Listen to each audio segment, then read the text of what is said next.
Hello friends, स्वागत है आप सभी का हमारे यूट्यूब चैनल पर।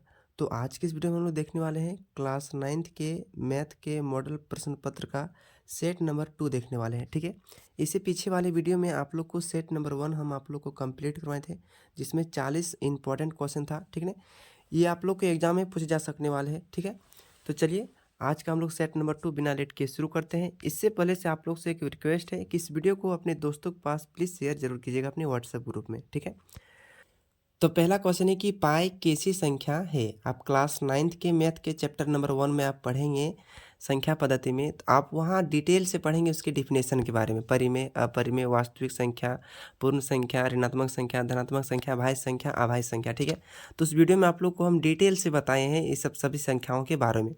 तो पाई पूछा है कि पाई कैसी संख्या है, तो देखिए पाई एक अपरिमेय संख्या है, ठीक ना।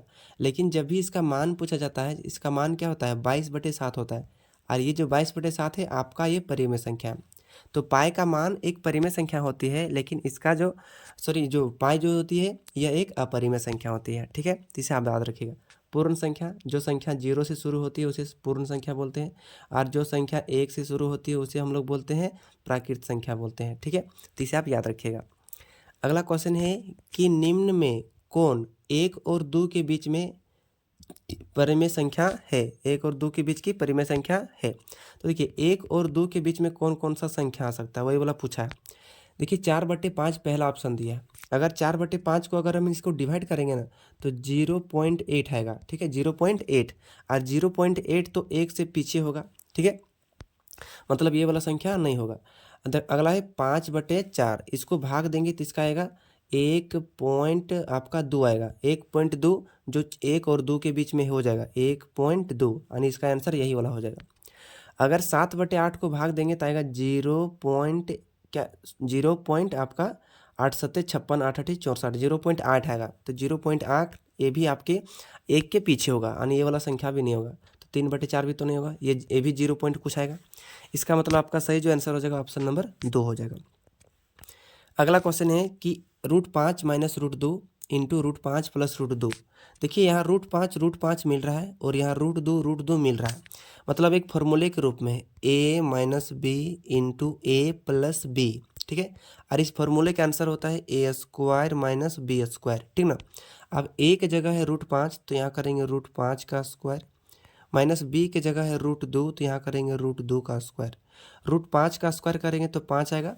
ऐसा कैसे, क्या कि स्क्वायर और रूट खत्म हो जाएगा। माइनस इसमें √2 का स्क्वायर करेंगे 2 आएगा, स्क्वायर रूट खत्म हो जाएगा, तो बचे 5 में 2 जाएगा, कितना बचेगा 3। तो 3 कौन सा ऑप्शन में है, तो ऑप्शन नंबर 4 में है। तो ऑप्शन नंबर 4 आपका सही आंसर हो जाएगा। नेक्स्ट क्वेश्चन है 1/√7 का हर का परिमेयकरण कीजिए। ये क्वेश्चन आपको पीछे में बताए थे, 1/√2 वाला आप लोग को बताए थे। ठीक है, अब इसमें हर कौन है, √7 है, तो इसका परिमेयकरण करेंगे तो 1/√7 का 1/√7। हर का परिमेयकरण मतलब क्या, सेम संख्या से गुना, सेम संख्या से भाग। तो √7 को 1 से गुना करेंगे तो क्या आएगा, √7 आएगा, और √7 गुना हो जाएगा तो कितना हो जाएगा, 7 हो जाएगा। तो इसका √7/7 आ गया, जो कि ऑप्शन नंबर 3 में है।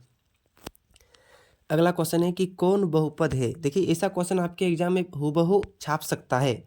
ठीक ना, बहुपद से रिलेटेड कौन है और कौन नहीं है, तो ये सब ध्यान दीजिएगा। तो देखिए आपको बताए थे, अगर बट्टा के नीचे रूट रहेगा तो बहुपद नहीं होगा। ठीक है, और पावर में ऋणात्मक संख्या रहेगा तो भी बहुपद नहीं होगा। अब देखिए यहाँ पर क्या है, यहाँ भी बट्टा में, तो ये वाला बट्टा में नहीं है, तो ये हो जाएगा बहुपद। मतलब याद रखिएगा, किसी भी चर के पावर में पूर्ण संख्या रहेगा तो वह बहुपद हो जाएगा। चर के पावर में पूर्ण संख्या रहेगा तो बहुपद हो जाएगा, अन्यथा बहुपद नहीं होगा। ठीक है, याद रखिएगा। अगला क्वेश्चन है कि px = 2x + 5 में शून्य ज्ञात कीजिए। इसका शून्य ज्ञात करने के लिए क्या, शून्य ज्ञात करने के लिए कहा है, तो इसमें हम px बराबर मान लेंगे 0। क्या मान लेंगे, px = क्या मान लेंगे हम लोग, 0 मान लेंगे। ठीक है, अब px का मान दिया 2x + 5, तो बायां साइड में रखेंगे 2x + 5 बराबर 0 का 0। अगर यहाँ से x का मान निकालेंगे तो ये प्लस का 5 बराबर के दाएं जाके हो जाएगा माइनस का 5 हो जाएगा, और यहाँ गुना में 2 है, ये हो जाएगा आपका भागा में 2। तो 5 में 0 जाएगा तो क्या बचेगा, माइनस का 5 बचेगा, और बट्टा में 2, तो माइनस का 5/2 ऑप्शन है आपका 3 नंबर में। तो 3 नंबर आपका ऑप्शन सही आंसर हो जाएगा। नेक्स्ट क्वेश्चन है कि x² - x + 7 में x का गुणांक बताइए। x का गुणांक यहाँ पर पूछा है। गुणांक वह संख्या है जो उस चर के साथ गुना रहता है, उसे हम लोग बोलते हैं गुणा। कौन से चर के साथ? तो क्वेश्चन में यहाँ कहा गया है कि x का गुणांक कीजिए, ज्ञात कीजिए। तो यहाँ x कौन है? यहाँ पर ये देखिए, यहाँ x ही वाला माइनस में है, तो यह इसके आगे कोई चीज़ गुना नहीं थी, इसका मतलब एक गुना है। तो x का गुणांक आपका क्या हो जाएगा? माइनस का एक, यानी यही तो गुना हुआ है, यानी माइनस का एक आपका x का गुणांक हो जाएगा। ठीक है, नेक्स्ट क्वेश्चन है 3x² माइनस एक्स माइनस 4 का एक गुणनखंड है। तो देखिए, एक गुणनखंड करने का तरीका आपको बताए थे, फर्स्ट लास्ट को गुना कीजिए तो कितना आ गया? 12 आ गया। ठीक है, अब ये जो आप बीच वाला संख्या है ना, इसको दो संख्याओं में तोड़ेंगे कि दोनों को जोड़ने और घटाने पर तो यहाँ माइनस एक्स आएगा, लेकिन दोनों संख्याओं को गुना करेंगे तो ये 12 आ जाएगा। ठीक है, तो चलिए हम 3x² का 3x² लिखते हैं, और माइनस एक्स को कैसे तोड़ सकते हैं? इसको हम तोड़ सकते हैं 3x और 4x, 3x और 4x, एक जगह देंगे माइनस और एक जगह देंगे प्लस, ताकि 3 और 4 को गुना करेंगे तो 12 आ जाएगा। ठीक है, और यहाँ 4x और 3x यहाँ घट जाएगा तो माइनस का 1x बचेगा। ठीक है, तो गुणनखंड हम कर दिए। अब चलिए इसको हम कॉमन ले लेते हैं, ये दोनों में हम कॉमन पकड़ लेते हैं। देखो दोनों 3 कॉमन है, और यहाँ से x कॉमन है, 3x कॉमन आ गया, तो यहाँ बचेगा 1 और 1x बचेगा, क्योंकि यहाँ तो x कॉमन आया तो x बचेगा, प्लस 3x पूरा कॉमन निकल गया तो यहाँ बचेगा 1। अब माइनस है तो माइनस है, 4 यहाँ पर कॉमन मिल रहा है, 4 कॉमन, तो यहाँ बचेगा x बचेगा, और यहाँ से +1 के साथ माइनस में कॉमन बाहर आया है तो यहाँ चिन्ह माइनस के बदले हो जाएगा प्लस, यानी x+1 ये आया, यानी x+1, और इधर से आया 3x-4 बाहर वाला, 3x-4। ठीक है, तो x+1 into 3x-4, x+1 into 3x-4, जो कि ऑप्शन नंबर 3 में है। ठीक है, तो ध्यान से देख लीजिएगा और मिला लीजिएगा। नेक्स्ट क्वेश्चन है कि -2,4 किस चतुर्थांश में स्थित है? ये चैप्टर नंबर 3 से पूछा गया। ठीक है, ये जो चतुर्थांश होता है इसमें से ये पहला चतुर्थांश, ये वाला दूसरा, ये वाला तीसरा चतुर्थांश, और ये वाला चतुर्थांश होता है। ठीक है, अब इसमें पूछा है कि -2,4 किस चतुर्थांश में स्थित होगा? तो देखिए, -2 और 4, पहले में है माइनस और बाद में है प्लस, तो माइनस और प्लस कौन से चतुर्थांश में होता है? द्वितीय चतुर्थांश में, तो आपका हो जाएगा द्वितीय चतुर्थांश। अगला है बिंदु 2,3 का कोटि क्या है?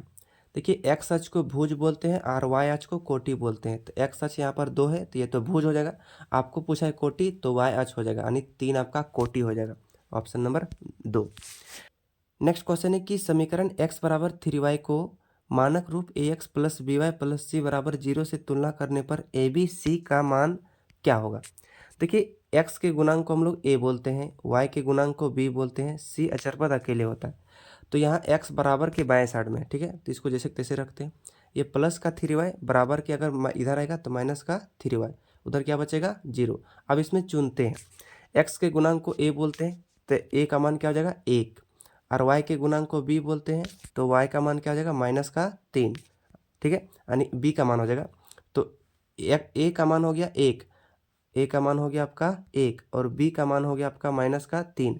c अचरपद कुछ नहीं है तो 0 हो जाएगा, यानी 1 -3 और 0, 1 -3 और 0, ए बी सी, 1 -3 और 0 ऑप्शन नंबर 3 में है, ऑप्शन नंबर 3 आपका सही आंसर हो जाएगा। नेक्स्ट है 12 नंबर, समीकरण x + 2y बराबर 6 का हल है। इसमें मान पुटिंग करके देखना पड़ेगा। x का मान यहाँ पर पहले बार में 2 रखना पड़ेगा, और y का मान यहाँ रखना पड़ेगा 0। आप देखेंगे दोनों तरफ बराबर कैसे आएगा। अगर x का मान यहाँ 2 रखते हैं तो यहाँ जाएगा 2, प्लस y का मान यहाँ पर 0 रखेंगे तो ये पूरा कर देगा 0 बराबर 6। 2 में 0 जोड़ेंगे तो 2 बराबर 6।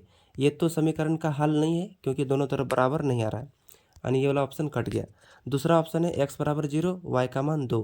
तो देखिए, यहाँ x का मान हम 0 रखेंगे और y का मान क्या रखेंगे? देखिए यहाँ पर दिया है 2, तो 2 दूनी करेंगे तो 4 आएगा आपका।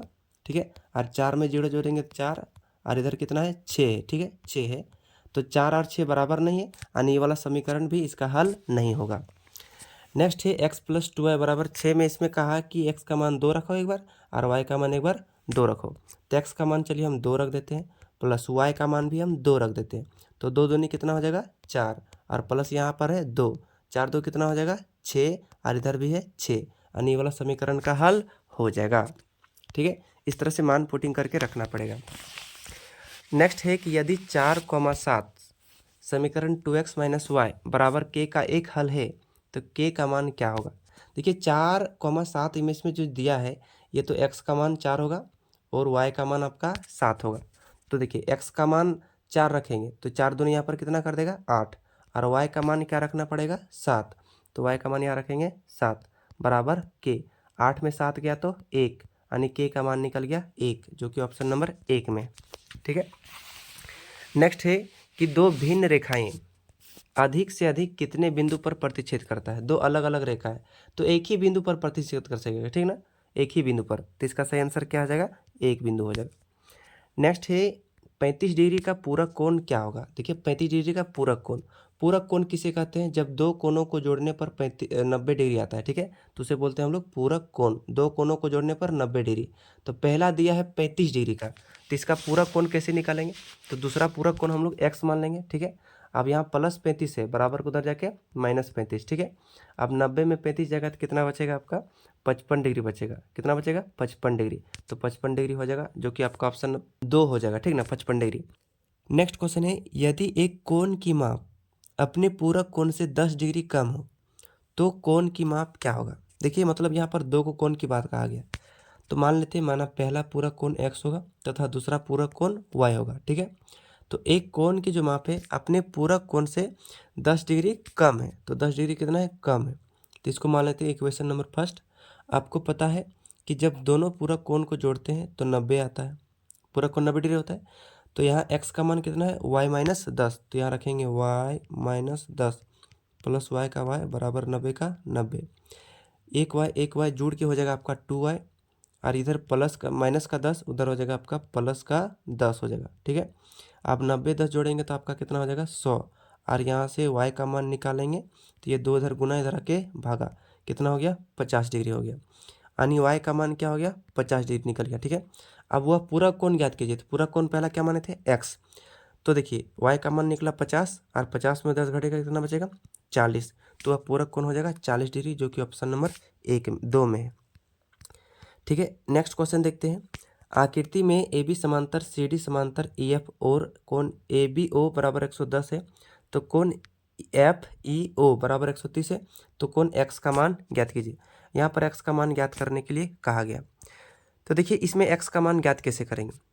देखिए ये कोण एक ही ओर के अंतःकोण है, तो ये आपका पूरा 110 डिग्री है, तो ये आपका कितना निकल जाएगा 70 डिग्री निकल जाएगा। ठीक है, क्योंकि दोनों कोणों का योगफल 180 होता है।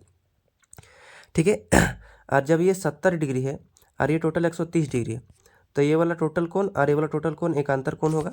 ठीक ना, अब यहाँ 70 डिग्री है और यहाँ 130 डिग्री है, तो यहाँ कितना डिग्री हो जाएगा 7 और 6 यानी 60 डिग्री, क्योंकि 7 6 13 हो जाएगा, यानी टोटल हो जाएगा 130 डिग्री, यानी ये वाला भी हो जाएगा आपका 130, तो यहाँ 60 डिग्री निकल जाएगा, जो कि ऑप्शन नंबर आपका 3 में। ठीक है, एकांतर वाला चैप्टर आप लोग देख लीजिएगा, चैप्टर नंबर 6। नेक्स्ट क्वेश्चन है कि एक त्रिभुज की तीनों भुजाएं दूसरे त्रिभुज की तीनों भुजाएं के बराबर हो तो दोनों त्रिभुज सर्वांसम होंगे। एक त्रिभुज की तीनों भुजाएं, ठीक है, दूसरे त्रिभुज की तीनों भुजाएं, तो ये एस एस एस नियम से सर्वांसम होंगे, यानी ऑप्शन नंबर 2 आपका सही आंसर हो जाएगा। ठीक है, एस एस एस नियम से। नेक्स्ट क्वेश्चन है कि त्रिभुज ए बी सी में, त्रिभुज ए बी सी में, ठीक है, ए बी बराबर ए सी है, यानी ए बी और ए सी बराबर है, कोण बी 55 है, चलो कोण बी 55 है, तो कोण ए का मान ज्ञात कीजिए, कोण ए का मान ज्ञात कीजिए। आपको 7.2 परी में याद होगा कि बराबर भुजाओं के सम्मुख कोण बराबर होते हैं। अगर ये वाला 55 डिग्री है तो ये वाला भी होगा 55 डिग्री। ठीक है, और त्रिभुज के तीनों कोणों का योगफल 180 होता है, तो दो कोण मिलाकर हो गया 110, तो तीसरा कोण ऑटोमेटिक 70 डिग्री निकलेगा, यानी ए का मान निकल जाएगा 70 डिग्री, ऑप्शन नंबर 1 नंबर में।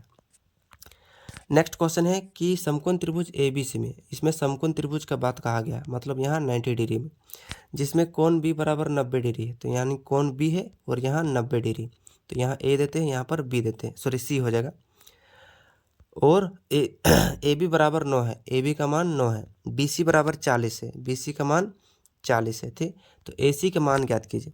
ए सी ये क्या है कर्ण है, तो कर्ण बराबर फॉर्मूला क्या होता है लंब स्क्वायर प्लस आधार स्क्वायर, तो लंब का स्क्वायर करेंगे तो 9 का स्क्वायर 81 प्लस आधार का स्क्वायर होता है 40, तो 40 का स्क्वायर करेंगे तो हो जाएगा आपका 1600, और 1600 और 81 को जोड़ेंगे तो कितना हो जाएगा 1681, कितना हो जाएगा 1681, और 1681 का क्या करेंगे हम लोग वर्गमूल निकाल देंगे। ठीक है, तो 40 का स्क्वायर होता है 1600, ठीक ना, और 41 का स्क्वायर क्या हो जाएगा 1681, तो 41 का ऑप्शन किस में है ऑप्शन नंबर 3 में है, तो ऑप्शन नंबर 3 आपका सही आंसर हो जाएगा। नेक्स्ट क्वेश्चन है कि त्रिभुज ABC में AB बराबर 4 है, कोण B बराबर 60 है, तो BC तथा AC का अंतर क्या होगा, यानी BC और AC को घटाने पर क्या आंसर आएगा। अब एक त्रिभुज है ABC, ठीक है। अब इसमें क्या कहा गया है कि AB बराबर 4 है, ठीक है, और कोण B बराबर 60 डिग्री, यहाँ पर कितना है 60 डिग्री। तो BC तथा AC का अंतर, इसमें BC तथा AC का अंतर क्या होगा, मतलब दोनों को घटाने पर क्या मिलेगा। तो देखिए दोनों को घटाने पर क्या मिलेगा, ये 4.5 मिलेगा या 3.5 मिलेगा या 4 निकलेगा या 5.5। देखिए ये क्वेश्चन रचना से रिलेटेड क्वेश्चन है, इसको आपको रचना करके बताना पड़ेगा, ठीक है, रचना करके करना पड़ेगा। उसके बाद आपको रचना में ही इसका आंसर मिलेगा। यहाँ 60 डिग्री बनाना पड़ेगा, ठीक है, और ये 4 सेंटीमीटर लेना पड़ेगा। फिर यहाँ से एक बिंदु को मिलाना पड़ेगा, इस बिंदु में फिर लंब समद्विभाजक करना पड़ेगा, और ये लंब समद्विभाजक जहाँ मिलेगा उसको माप के देखना पड़ता है। यानी आपको 11.2 से ये क्वेश्चन लिया गया है, तो बिना रचना से ये पॉसिबल नहीं है, ठीक है। तो आप लोग कोशिश कीजिएगा, रचना कर लीजिएगा, और कमेंट बॉक्स में हो सके तो आंसर आप जरूर बताइएगा कि इसका आंसर कितना होगा। अगला क्वेश्चन है कि समांतर चतुर्भुज एक आयत है, तो प्रत्येक कोण का मान क्या होगा। अब आयत का प्रत्येक मतलब कह रहा है कि एक समांतर चतुर्भुज आयत है, तो आयत का प्रत्येक कोण तो 90 डिग्री होता है, ठीक है, तो 90 डिग्री ऑप्शन नंबर 3 आपका सही आंसर हो जाएगा। नेक्स्ट है कि एक चतुर्भुज के 3 कोण 90 डिग्री, 90 डिग्री एवं 75 डिग्री है, तो चौथा कोण क्या होगा। तो चतुर्भुज के चारों कोणों का योगफल 360 होता है, तो 3 कोण कितना दे दिया, 90 90 आपका हो गया 180, 180 और 70 जोड़ेंगे तो आपका हो जाएगा 255 डिग्री हो जाएगा, 255। तो 360 में 255 घटाएंगे तो कितना बचेगा 105 डिग्री, जो कि आपका ऑप्शन नंबर 2 में। नेक्स्ट है EFGH क्रमशः समांतर चतुर्भुज ABCD की भुजाओं के मध्य बिंदु है, तो क्षेत्रफल यानी EFGH का किसके बराबर होगा। सबसे पहले क्या कीजिए, ABCD एक चतुर्भुज छापिए, ABCD। अब EFGH ABCD के मध्य बिंदु है, तो यहाँ होगा E, यहाँ होगा F और यहाँ होगा DC में G, ABCD F के बाद G और यहाँ हो जाएगा आपका H। तो ये जो मिलाएंगे, ठीक ना, तो इसका जो क्षेत्रफल होगा ये क्या होगा, ये आधा होगा। क्या होगा, आधा होगा किसका, चतुर्भुज ABCD का, यानी आधा चतुर्भुज ABCD का। ऑप्शन नंबर 1 आपका सही आंसर हो जाएगा, माफ कीजिएगा। नेक्स्ट क्वेश्चन है, दी गई आकृति में ABCD एक समांतर चतुर्भुज है। देखिए यहाँ पर दिया गया AM लंब DC है, मतलब E वाला लंब है DC पर, DC बराबर 10 है, यहाँ से यहाँ कितना दे दिया है 10 दिया है। AM बराबर 4 है, ये वाला 4 दे दिया है। तो समांतर चतुर्भुज का क्षेत्रफल ज्ञात कीजिए। तो समांतर चतुर्भुज का क्षेत्रफल होता है आधार गुनी ऊंचाई। आधार का मान दलो 10 और ऊंचाई का मान दलो 4, तो गुना करेंगे तो 40, ऑप्शन नंबर 3। नेक्स्ट क्वेश्चन है, आकृति में x का मान क्या होगा। ये देखिए चैप्टर नंबर 10 से लिया गया है। जो केंद्र में कोण बनता है, ठीक है, इसका आधा होता है परिधि वाला, तो यहाँ 50 है, परिधि में हो जाएगा 25, ठीक है, तो ऑप्शन नंबर 1। नेक्स्ट है कि एक ही वृत्तखंड के कोण क्या होता है, मतलब कोई वृत्त है, इसमें कोई एक जीवा खींचे, तो एक ही वृत्तखंड में जो कोण बनता है, एक ही वृत्तखंड में, ठीक है, तो ये क्या होता है, एक ही वृत्तखंड के कोण बराबर होते हैं, यानी समान होते हैं। नेक्स्ट है कि एक वृत्त की 2 जीवाएं AB बराबर BC है, मतलब कोई वृत्त है, इसकी 2 जीवा है AB और BC, तो यहाँ हो गया AB और ये हो जाएगा आपका BC। दोनों जीवा क्या है, बराबर है। यदि केंद्र वृत्त के केंद्र से AB की दूरी 3 सेंटीमीटर है, ये वृत्त के केंद्र से AB की दूरी 3 सेंटीमीटर है, तो BC की दूरी क्या होगा, तो BC की दूरी भी कितना हो जाएगा 3 सेंटीमीटर, क्योंकि परिमेय कहता है कि समान जीवा जो होता है केंद्र से समान दूरी पर होती है, ठीक है, तो इसका भी हो जाएगा 3। नेक्स्ट है, स्केल एवं कंपास माने प्रकार की सहायता से कोण की रचना संभव नहीं है, तो प्रकल की सहायता से 15 डिग्री का कोण बना सकते हैं आप, क्योंकि 30 का आधा कर देंगे तो कितना बन जाएगा 15। 45 डिग्री भी कोण बना सकते हैं, क्योंकि 90 का आधा कर देंगे तो कितना बन जाएगा आपका 45। 30 डिग्री तो बना सकते हैं, क्योंकि 60 का आधा कर देंगे तो बन जाएगा आपका 30, लेकिन 33 डिग्री आप नहीं बना सकते, तो इसका सही आंसर हो जाएगा ऑप्शन नंबर 4। नेक्स्ट है, समकोण त्रिभुज का आधार 8 सेंटीमीटर, शीर्षलंब 5 सेंटीमीटर, तो त्रिभुज का क्षेत्रफल क्या होता है। समकोण त्रिभुज का क्षेत्रफल होता है 1/2 गुनी आधार गुनी ऊंचाई, ठीक है, आधार गुनी ऊंचाई। अब आधार का मान दे लो 8, ऊंचाई का मान दे लो 5, तो 2 से काटेंगे 2 चौक 8 और 5 गुना 4 गुना करेंगे कितना हो जाएगा 20, तो 5 चौक 20 आपका सही आंसर हो जाएगा ऑप्शन नंबर 3। नेक्स्ट है, एक त्रिभुज की भुजाएं एक 40 मीटर, 40 मीटर, 9 मीटर है। इस त्रिभुज का क्षेत्रफल ज्ञात कीजिए। मतलब इसमें अलग अलग भुजाएं दिया गया है, तो एस बराबर निकालेंगे हेरोन के सूत्र वाला से, यानी अर्ध परिमाप। तो ए प्लस बी प्लस सी बटे 2 माने 41 प्लस 40 प्लस 9/2। इसको जोड़ेंगे तो कितना आ जाएगा, 90 आ जाएगा। ठीक है, और 90 को 2 से भाग देंगे कितना निकलेगा, 45, यानी एस का मान निकल गया 45। तो हेरोन के सूत्र से s into s minus a into s minus b into s minus c. S का मान निकला 45, एस का मान निकला 45 और ए का मान कितना है 41, तो यहाँ रख देंगे हम लोग 41। बी का मान है 40, तो यहाँ रख देंगे 40। ठीक है ना, यानी 41 माइनस 40। इस तरह से इसको सॉल्व करेंगे तो आपका आंसर आ जाएगा। ठीक है, तो आप लोग सॉल्व करके इसका आंसर आप लोग जरूर बताइएगा कि कौन सा ऑप्शन होगा। नेक्स्ट क्वेश्चन है कि घन की एक भुजा 10 सेंटीमीटर है, तो घन का आयतन क्या होगा। ये क्वेश्चन पीछे वाला भी रिपीट हुआ था। इसमें एक भुजा दे दिया है, कोई घन है, इसकी एक भुजा कितना दे दिया है, 10 दे दिया, तो इसका आयतन पूछा है। घन का आयतन होता है भुजा क्यूब माने ए क्यूब, भुजा का मान दिया है 10 का क्यूब, तो 10 का क्यूब हो जाता है आपका 1000। ठीक है, तो 1000 आपका ऑप्शन नंबर 4 में है। नेक्स्ट है कि एक लंबवृत्तीय बेलन की त्रिज्या 3.5 सेंटीमीटर है और ऊंचाई 25 सेंटीमीटर है, तो बेलन का वक्र पृष्ठ क्षेत्रफल होगा। तो बेलन का वक्र पृष्ठ क्षेत्रफल होता है 2πr/h। ठीक है, 2 का 2, पाई का मान होता है 22/7 और आर का मान दिया है 3.5। ठीक है, और एच का मान दिया है 25। तो देखिए 7 से काटेंगे तो 7 × 5 = 35 माने 0.5 आएगा। अब 22 दूनी 44, 44 हो गया, और 25 25 कितना होता है 125 माने 125 आया, और पॉइंट में एक अंक के बाद 0। ठीक है, और यहाँ आया 22 दूनी 44।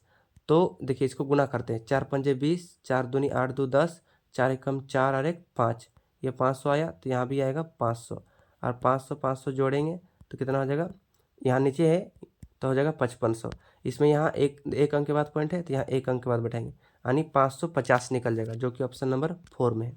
ध्यान से सॉल्व कीजिएगा तो आपका आंसर मिल जाएगा। नेक्स्ट है कि एक शंकु की त्रिज्या r है और तिरछी ऊंचाई l है, तो शंकु का वक्र पृष्ठ क्षेत्रफल क्या होगा। वक्र पृष्ठ क्षेत्रफल होता है πr/l, r का मान r दिया है, l का मान l दिया है, तो इसका आंसर हो जाएगा πr/l, जो कि ऑप्शन नंबर ए में है, यानी 1 नंबर में। नेक्स्ट क्वेश्चन है कि एक लंबवृत्तीय बेलन है। नेक्स्ट है एक लंबवृत्तीय बेलन की त्रिज्या दिया है 3.5, ऊंचाई दिया है 25, तो बेलन का वक्र पृष्ठ क्षेत्रफल क्या होगा। देखिए ये क्वेश्चन रिपीट हो गया, ठीक ना, ये वाला जो क्वेश्चन है यहाँ से रिपीट हो गया। इसको नेक्स्ट देखते हैं कि एक बेलन की जिसकी त्रिज्या r है, ऊंचाई h है, का आयतन क्या होगा। यानी बेलन का आयतन होता है आंसर πr²h। πr²h कौन सा ऑप्शन में है, ऑप्शन नंबर 3 में। नेक्स्ट है वर्ग अंतराल 10 से 20 का वर्ग चिन्ह क्या होगा।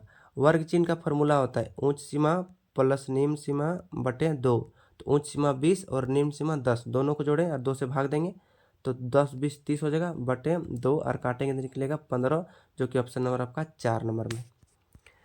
नेक्स्ट है कि आंकड़े 39, 25, 15, 13, 32, 16 का परिसर ज्ञात कीजिए। परिसर फॉर्मूला होता है उच्च सीमा माइनस निम्न सीमा। तो उच्च सीमा सबसे हाई है 39 और सबसे कम है 13। 39 में 13 जाएगा कितना बचेगा 26, जो कि आपका ऑप्शन नंबर 2 नंबर में 26 आपका सही आंसर हो जाएगा। नेक्स्ट है कि 5, 10, 15, 20, 25 आंकड़ों का माध्य ज्ञात कीजिए। माध्य का फॉर्मूला होता है कुल परिरचनों का योग बटे कुल परिरचनों की संख्या। तो सबको जोड़ देंगे और जे को संख्या तेगो से भाग दे देंगे। सबको जोड़िए, 5 और 10 15, 15 और 15 30, 30 20 50, 50 और 25 कितना हो जाएगा 75, और 5 ठो है तो 5 से भाग दे देंगे। 75 को 5 से भाग देंगे तो निकलेगा 15। तो 15 कौन सा ऑप्शन में है, 15 तो ऑप्शन किसी में नहीं है, यानी इनमें से कोई नहीं आपका सही आंसर हो जाएगा। नेक्स्ट है 40वां नंबर क्वेश्चन, आज का लास्ट क्वेश्चन है। नेक्स्ट क्वेश्चन है एक सिक्के को 1000 बार उछाला जाता है जिसमें 545 बार पट प्राप्त होती है, तो पट की प्रयेकता ज्ञात कीजिए। तो प्रयेकता का फॉर्मूला आप लोग को बताए थे कि प्रयेकता बराबर क्या होता है, अनुकूल परिणाम बटे कुल परिणाम, यानी NE बटे NS। तो NE मतलब अनुकूल परिणाम जो कि 545 है, ठीक है, तो इसको लिख दिए हम लोग 545, और कुल परिणाम आपका 1000 है, तो यहाँ लिख देंगे 1000। चलिए काट देते हैं, 5 एकम 5 और 5 नम 45, और यहाँ जगह 5 दूनी 10, 200 पचे 1000, यानी 109/200। और 109/200 को चलो इसे भाग दे देते हैं क्योंकि दशमलव में दिया, ठीक है। तो 200 को 109 से हम लोग 109 को 200 से भाग देंगे तो ये 0 बार में जाएगा, तो तो यहाँ बचेगा आपका 109, फिर दशमलव बदले 0 देंगे तो 200 बचे 1000, यानी आपका आएगा 0.5, जो कि ऑप्शन नंबर 1 में। ठीक ना। तो इस प्रकार से 40 क्वेश्चन सेट नंबर 2 में जो था इसको हम आपको ख़त्म करवा दिए। उम्मीद करता हूँ कि आप लोग ये सेट नंबर 2 में जितना भी क्वेश्चन बताइए सभी क्वेश्चन को आप आसानी तरीके से समझ गए होंगे। ठीक है। अगर वीडियो आपको अच्छा लगा तो आप लोग क्या कीजिएगा, इस वीडियो को एक प्यारा सा लाइक ज़रूर कर दीजिएगा। ठीक है। और चैनल को आप हमारे अभी तक सब्सक्राइब नहीं किए हैं तो हमारे चैनल को सब्सक्राइब करके ज़रूर रख लीजिएगा और इस वीडियो को अपने दोस्तों के पास शेयर जरूर कीजिएगा। ठीक है। मिलते हैं किसी अगले वीडियो के साथ, तब तक के लिए अपने घर में बड़ों का सम्मान करिए और छोटों को प्यार दीजिए। धन्यवाद।